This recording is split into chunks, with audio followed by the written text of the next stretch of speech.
The UK is a wonderful country. You are the United Kingdom. You have really great scientists in that country that are building game-changing, world-changing technologies. And you're focused on material science breakthroughs with the LFP and LMFP chemistries.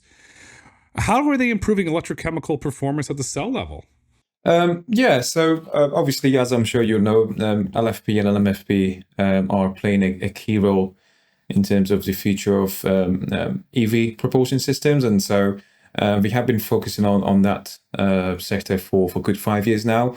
And one of the main reasons into that is actually, especially for LMFP, allows you for improvements on the energy density level, not only at the cell level, but also at the system level, really. So not only allows you to be able to increase the range of an EV, for example, by up to 20% more, but also allows you to be able to adopt a less, I would say, complicated designs around the cooling systems as opposed to NMC chemistries, which is another reason to why it will have a synergistic impact to be able to have better performance metrics beyond the cell level. And so even at the system level, by adopting these chemistries, it allows you to have more condensed and a lighter and even more compact design, which ultimately it is for the advantage of the end users at the vehicle level.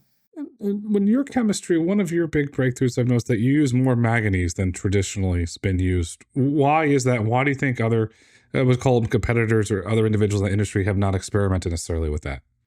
So I would say dealing with manganese, it is very challenging. So manganese on itself is it's a very non-conductive material. And so I always see this where probably adding manganese is the last thing you want to really do to your cathode. But again, it does come with its upside, which means it allows you to increase the voltage levels and specifically the average operational voltage beyond the existing LFP. So LFPs are strictly known for about 3.2, 3.3 volts.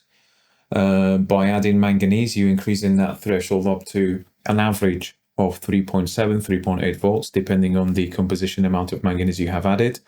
And so understandably, the more manganese you can add to the existing LFP, the average operational voltage can also be relatively increased.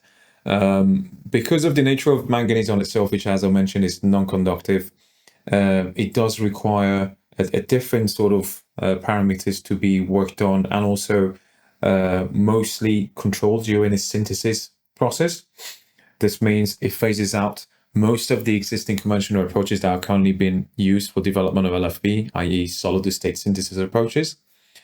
And so it does require an awful lot more investment in terms of the resources, the capital, but also the new skill sets that need to be acquired, even in China, to be able to demonstrate LMFP's development at a higher grade of manganese. And so we have seen a lot of movements very recently around LMFP development for manganese that are accounting for about 60 or 50, 60 or even 70% composition of manganese. However, 80%, we believe Intel's Power is one of the only companies that has so far been able to achieve that. And that ultimately stems from our unique approach towards the development and the synthesis of the materials, which is quite unique compared to the conventional players in the market.